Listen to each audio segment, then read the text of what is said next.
Assalamualaikum warahmatullahi wabarakatuh. Perkenalkan, saya Cynthia Zahra, NIM 25113103, Fakultas Pendidikan Islam dan Keguruan, Prodi Pendidikan Agama Islam. Dengan membuat video ini, berarti saya sudah mengumpulkan tugas ujian akhir semester 1 dengan mata kuliah Islam dan Moderasi Beragama yang diampu oleh dosen Bapak Dr. Haji Heru Setiawan, SPDI, MPDI. Apakah di sini saya hanya duduk? Tentu tidak. Saya akan mempresentasikan 13 materi yang sudah saya pelajari di semester 1 dengan tempo yang sesingkat-singkatnya. Berikut apa saja yang sudah saya pelajari di semester 1. Materi yang pertama, saya akan menjelaskan tentang apa itu moderasi, moderasi beragama, moderasi Islam, dan nas atau dalil. Secara bahasa, moderasi itu diambil dari bahasa Latin yaitu moderatio, yang berarti tengah, seimbang, atau tidak berlebihan. Di dalam bahasa Arab, moderasi juga dikenal dengan istilah al-wasatiyah atau berarti jalan tengah. Penting bagi kita mengetahui cara beragama yang baik, adil, toleran, dan menghargai satu sama lain. Moderasi beragama sangat menekankan tidak ekstrim dalam beragama, menghormati agama satu sama lain, menolak kekerasan pada agama, dan selalu mendahulukan persaudaraan dan dialog. Dalam konteks masyarakat Indonesia, moderasi beragama menjadi sarana untuk persatuan Indonesia, untuk menjaga keadilan, keharmonisan sosial, tanpa menghilangkan nilai agama satu sama lain. Dan juga peran moderasi Islam menampilkan Islam sebagai agama yang rahmatan lil alamin, agama yang penuh kasih sayang, keadilan, serta keharmonisan. Dan disebutkan di dalam Al-Quran, Allah berfirman, Bismillahirrahmanirrahim, wa kadzalika ja'alnakum ummatan wasatan litakunu syuhada'a 'alan nasi wa yakunur rasulu 'alaikum syahida. Artinya, dan demikian pula kami telah menjadikan kamu umat Islam, umat pertengahan, agar kamu menjadi saksi atas perbuatan manusia dan agar Rasul Muhammad menjadi saksi atas perbuatan kamu. Ayat tersebut menjelaskan bahwa umat Islam itu menjadi umat wasatan, umat yang adil dan terpilih. Dan Rasulullah SAW bersabda, hindarilah sikap berlebih-lebihan dalam agama karena yang membinasakan umat sebelum kamu adalah sikap berlebihan dalam agama. Hadis riwayat Ahmad dan An-Nasai. Dapat disimpulkan, Al-Quran dan ajaran Nabi Muhammad menekankan pentingnya keadilan, keseimbangan, serta menghindari ekstrim dalam beragama maupun beribadah. Selanjutnya, materi yang kedua, menjelaskan tentang nilai-nilai dan prinsip moderasi beragama, yaitu membangun konsep penting dalam membangun umat beragama adil, harmonis, dan damai. Nilai penting moderasi beragama itu sendiri meliputi keadilan, keseimbangan, persaudaraan, serta anti dalam kekerasan. Nilai ini dapat menumbuhkan masyarakat yang damai, serta menjaga keharmonisan sosial. Selain itu, prinsip moderasi beragama juga penting diterapkan seperti menghargai perbedaan, mengutamakan dialog, serta mengetahui yang mana hak dan kewajiban. Selanjutnya, materi yang ketiga, hubungan sosial, ekonomi, budaya, dan politik dalam perspektif Islam. Mengenai keterkaitan empat aspek ini sangat penting dalam mewujudkan masyarakat yang seimbang. Dalam perspektif Islam, hubungan sosial disamakan dengan ukhuwah atau nilai persaudaraan. Islam mengajarkan bahwa manusia saling menghormati, menjaga keadilan sosial. Al-Quran sudah menegaskan bahwa manusia diciptakan berbangsa-bangsa dan bersuku-suku agar saling mengenal bukan bermusuhan. Oleh karena itu, hubungan sosial mencerminkan empati, toleransi, serta tanggung jawab sosial. Islam memandang ekonomi sebagai sarana untuk mencapai kesejahteraan bersama. Kesejahteraan bersama itu harus dilandaskan dengan kejujuran, keadilan, serta keseimbangan. Di dalam Islam sudah diatur melalui membayar zakat, larangan riba, untuk mencegah kesenjangan sosial atau kekayaan dalam satu pihak. Islam sangat menghargai budaya lokal selama budaya itu tidak bertentangan dengan tauhid dan akhlak. Dalam Islam, Budaya menjadi media dakwah dan perekat sosial. Dalam perspektif Islam, politik dipandang untuk mewujudkan kesejahteraan serta keadilan. Kekuasaan dipandang sebagai amanah dan harus dilaksanakan secara bertanggung jawab. Islam sangat menekankan musyawarah dan keadilan hukum. Oleh karena itu, politik tidak dapat dipisahkan dari nilai etika dan moral. Selanjutnya, materi yang keempat, prinsip-prinsip moderat dalam dakwah Islam. Pendekatan dakwah yang seimbang seperti disampaikan secara santun dan sopan, bijak dan sesuai kondisi. Akhlak yang baik menjadi sarana yang paling efektif dalam berdakwah. Oleh karena itu, dai atau daiyah harus mencerminkan sifat yang mulia, sifat yang baik, agar yang kita berikan atau yang kita sampaikan dapat diterima oleh orang-orang lokal. Selanjutnya, materi yang kelima, studi dakwah Islam moderat masa Rasulullah Shallallahu Alaihi Wasallam. Tokoh utama pada masa awal Islam ialah Rasulullah Shallallahu Alaihi Wasallam, yakni Nabi Muhammad Shallallahu Alaihi Wasallam.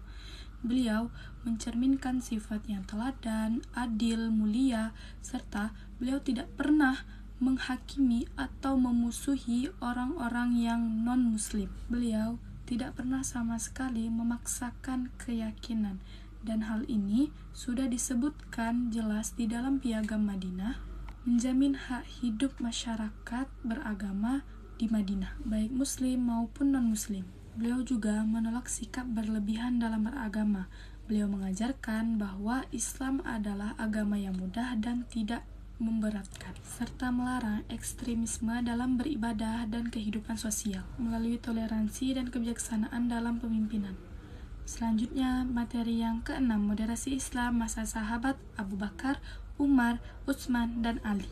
Islam pada masa Khulafaur Rasyidin menjalankan pemerintah dengan keadilan, kebijaksanaan, dan kesejahteraan. Sahabat Abu Bakar As-Siddiq menunjukkan moderasi melalui keteguhan akidah dengan lemah lembut. Ia sangat tegas dengan kemurtadan, tetapi penuh kasih terhadap rakyat. Sahabat Umar bin Khattab menerapkan moderasi melalui kebijakan yang rasional, serta beliau melindungi hak-hak masyarakatnya, entah itu muslim ataupun non-muslim, dan beliau menyesuaikan demi kemaslahatan umat. Sahabat Utsman bin Affan mencerminkan sikap moderasi melalui toleran dan dermawan. Ia menyatukan umat dengan kodifikasi mushaf Al-Quran agar mencegah perpecahan. Sahabat Ali bin Abi Thalib, beliau menerapkan moderasi melalui ilmu dan akhlak. Di tengah konflik politik, beliau tetap mengedepankan keadilan dialog dan etika. Keempat sahabat ini membuktikan bahwa moderasi Islam itu mencerminkan keadilan, ketegasan dalam prinsip, dan kasih sayang demi persatuan dan kemaslahatan umat. Selanjutnya, materi yang ketujuh, Islam dan moderasi beragama masa dinasti Umayyah dan dinasti Abbasiyah dan dinasti lainnya. Masa dinasti Umayyah, Islam melebar luas ke berbagai wilayah, tetapi tetap memberikan kebebasan kepada orang-orang non-muslim dengan sistem zimmi. Moderasi semakin kuat pada masa dinasti Abbasiyah karena ilmu berkembang semakin pesat. Islam menerima berbagai ilmu seperti filsafat, sains, dan budaya lainnya tanpa menghilangkan nilai-nilai keislaman. Sikap moderat juga terlihat di masa dinasti yang lain seperti Fatimiyah dan Andalusia, yang hidup berdampingan, berbeda agama dan budaya. Hal ini menunjukkan betapa pentingnya moderasi beragama dalam sejarah dan peradaban Islam. Selanjutnya, materi yang ke-8, pemikiran-pemikiran moderat tokoh Islam Yusuf Al-Qaradawi dan lainnya. Pemikiran moderat menyeimbangkan antara teks dan realitas sosial. Yusuf Al-Qaradawi memperkenalkan sikap al-wasatiyah, sikap adil dan moderat. Ia menegaskan bahwa Islam mengajarkan kemudahan bukan kesulitan dan menghargai berbagai pendapat.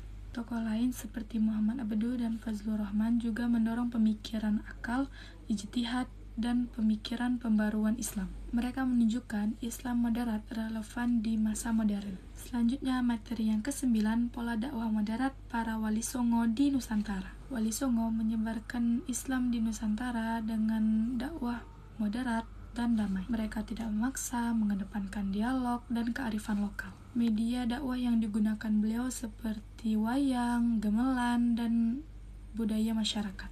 Ajaran Islam diajarkan secara bertahap dan lebih mengedepankan akhlak. Toleransi yang diterapkan Wali Songo menunjukkan bahwa mendekatkan pola dakwah tanpa menghilangkan nilai-nilai budaya arif lokal. Selanjutnya, materi yang ke-10, pola dakwah moderat Islam pada masa pra-kemerdekaan, perjuangan ulama, kiai, dan santri. Pada masa pra-kemerdekaan, dakwah Islam di Nusantara berkembang melalui moderat dan membumi. Para ulama dan kiai berdakwah melalui pesantren, pengajian, dan keteladanan akhlak. Di sini nilai Islam dipadukan dengan semangat dan cinta dengan tanah air. Para santri berperan dalam pendidikan, sosial, hingga melawan para penjajahan. Dakwah moderat ini menjadikan Islam yang damai dan menjadi pondasi lahirnya Indonesia merdeka. Selanjutnya, materi yang ke-11, pola dakwah moderat Islam pada masa kemerdekaan, Piagam Jakarta, dan Pancasila. Pada masa kemerdekaan, dakwah Islam di Indonesia berkembang dengan semangat melalui moderasi dari persatuan. Melalui Piagam Jakarta, para tokoh Islam menunjukkan sikap yang bijak dan menyatukan kebangsaan. Nilai-nilai Islam kemudian terakomodasi dalam Pancasila sebagai dasar negara yang inklusif.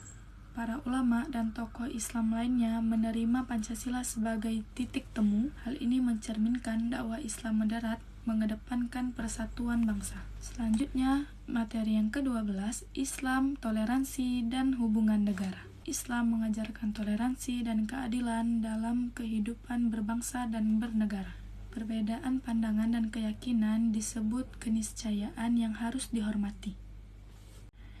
Di sini, negara berperan sebagai menjaga ketertiban tanpa melakukan diskriminasi terhadap masyarakat. Umat Islam menjalankan ajaran agama dan mematuhi hukum negara. Hubungan Islam dan negara yang harmonis melahirkan sikap adil, makmur, dan bersatu. Selanjutnya, materi yang terakhir, materi ke-13 tentang kontribusi Islam terhadap peradaban dan perdamaian dunia. Islam memberikan kontribusi yang sangat besar terhadap peradaban dan perdamaian dunia. Dalam bidang ilmu pengetahuan, ilmuwan muslim seperti Ibnu Sina, Al-Khawarizmi mengembangkan ilmu kedokteran dan matematika yang menjadi dasar ilmu modern.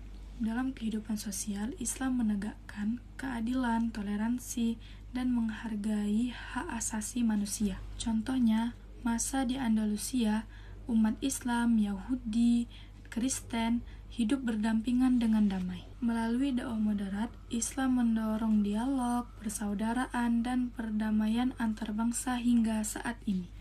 Jadi, dari kesimpulan 13 materi yang sudah saya paparkan tadi, bahwasanya Islam itu mengajarkan sikap moderat, al-wasatiyah atau jalan tengah, dan menyeimbangkan antara pemikiran-pemikiran, menolak antara ekstremisme dan kekerasan, serta mengedepankan dialog, toleransi, dan persaudaraan. Dalam kehidupan berbangsa dan bernegara, moderasi Islam sangat penting berperan dalam menghidupkan kedamaian, kesejahteraan bagi masyarakat. Di Indonesia, nilai ini tumbuh, memperkuat, dan mempersatu keadaan bangsa. Dengan demikian, Islam moderat menjadi kunci untuk mewujudkan Islam rahmatan lil alamin serta mewujudkan masyarakat yang adil dan damai serta berkeadaban. Cukup sekian penjelasan dari saya. Mohon maaf apabila ada kesalahan atau kekeliruan dalam penyampaian materi yang sudah dipaparkan tadi. Saya ada kata-kata, ilmu tidak lahir dari kepatuhan buta, tetapi dari keberanian berpikir. Berhenti belajar berarti menyerah pada ketidaktahuan. Maka teruslah bertanya, karena di sanalah kesadaran itu tiba. Wassalamualaikum warahmatullahi wabarakatuh.